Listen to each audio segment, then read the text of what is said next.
नमस्कार, आप देख रहे हैं अब तक टीवी न्यूज चैनल। मैं हूं आपके साथ खुशबू।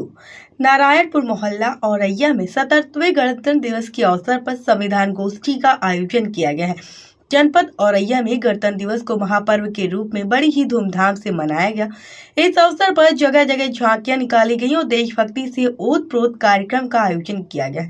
इसी क्रम में नारायणपुर मोहल्ला औरैया में संविधान गोष्ठी का आयोजन किया गया, जिसमें मातृशक्ति, बुद्धिजीवी वर्ग एवं गणमान्य नागरिकों ने बढ़ चढ़ कर भाग लिया है।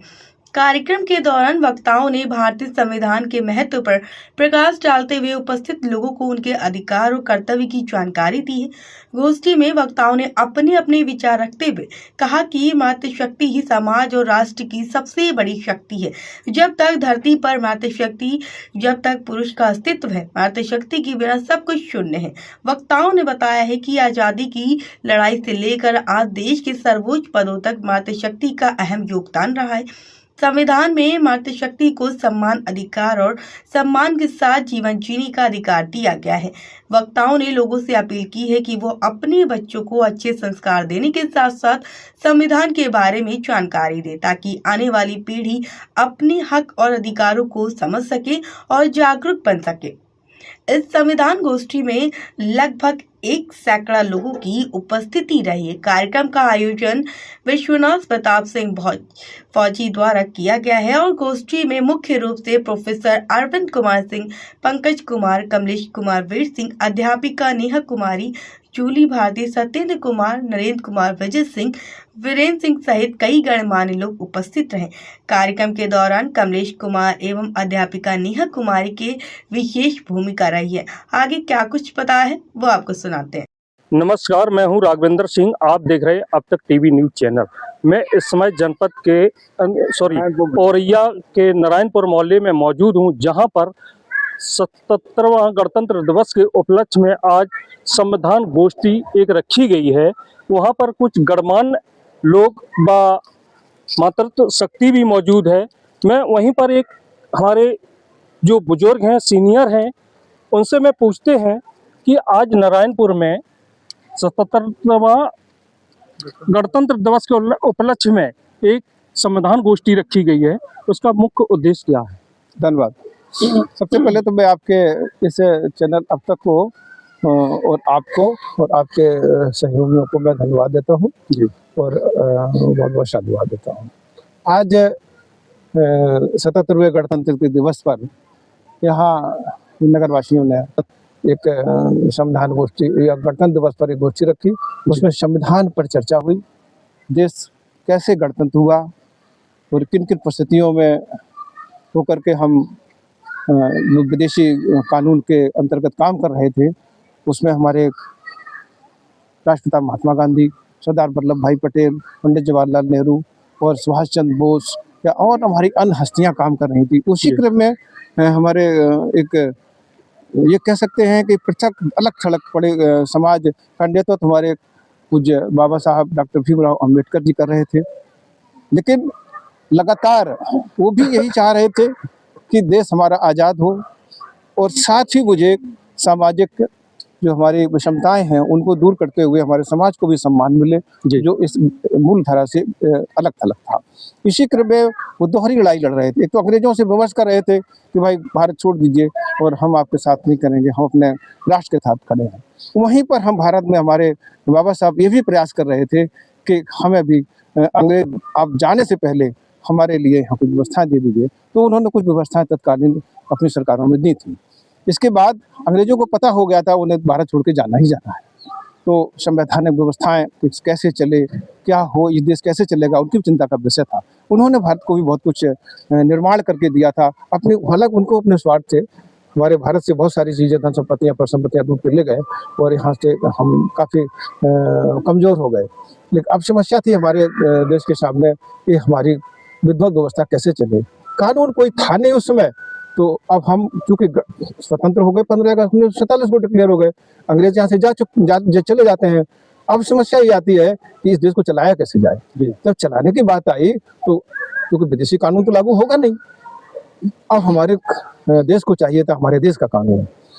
तो मेरा एक वो है, अभी केंद्र सरकार ने एक कानून बना के पारित किया, जो SC ST और OBC के जो छात्र थे यूनिवर्सिटी में उनके साथ भेदभाव होता था, तो UGC एक कानून बना के मतलब लागू कर दिया, तो उस पर बड़ा हाय तौबा मचा हुआ है। तो आप उस पर क्या थोड़ा मैं पहले अपनी बात पूरी कर लूं, उसके बाद ये जो कल का ये विमर्श है उस पर बात करूंगा। विस्तार में थोड़ा न करें। ठीक ओके सर।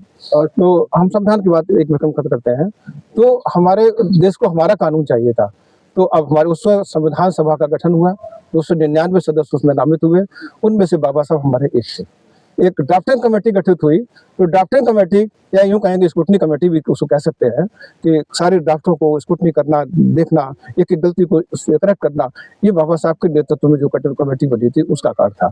जब ये पूरा हो गया तो 26 जनवरी 1949 को ये संविधान बनकर तैयार हो गया था, और 26 नवंबर 1949 को ये बनकर तैयार हो गया। फिर उसमें और सारी चीजें हुई, आगे कब ये लागू हो, तो 26 जनवरी 1950 को हम अपने कानून के तहत, भारतीय संविधान के तहत गणराज्य घोषित हो गए। ये इसका है, और तो उस देश से हमारा कानून लागू हो गया। हम हमारे सारे कार्य निर्माण व्यवस्थाएं भारतीय संविधान के अनुसार ही चलती हैं, अन्य कोई कानून इस देश में है नहीं जो चला सके।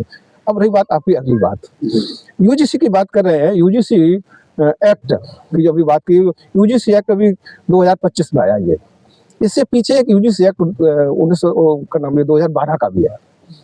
2012 में कुछ व्यवस्थाएं ऐसी की गई थी कि उसमें हमारे जो बच्चे पढ़ते थे वहाँ पर अच्छे अच्छे संस्थानों में जाते थे, उनका ह्यूमिलेशन होता था, उनका उत्पीड़न होता था, उसको सुरक्षा देने के लिए तत्कालीन सरकार ने ये UGC एक्ट उच्च शिक्षण संस्थानों के लिए ही था वो अकेला, कि इनको कोई असुविधा ना हो, इनका मतलब किसी तरह से मनोबल डाउन ना हो, या आजकल देख रहे हैं आज आत्महत्याएं बहुत कर रहे हैं लोग, हमारे समाज के लोग, तो कारण उसमें विशेष बहुत सारे थे। तो 12 बनाया, 12 के बाद फिर देखा हर कानून की समीक्षा समय समय पर हुआ करती है जी। तो उसमें देखा कि अब मैं बड़ी शर्म लगती है मुझे एक सवाल हमारी बेटी से किया गया था संस्थान में कि आप कोटे से आई हो या कोठे से आई हो, तो ये सवाल अच्छा नहीं था जी।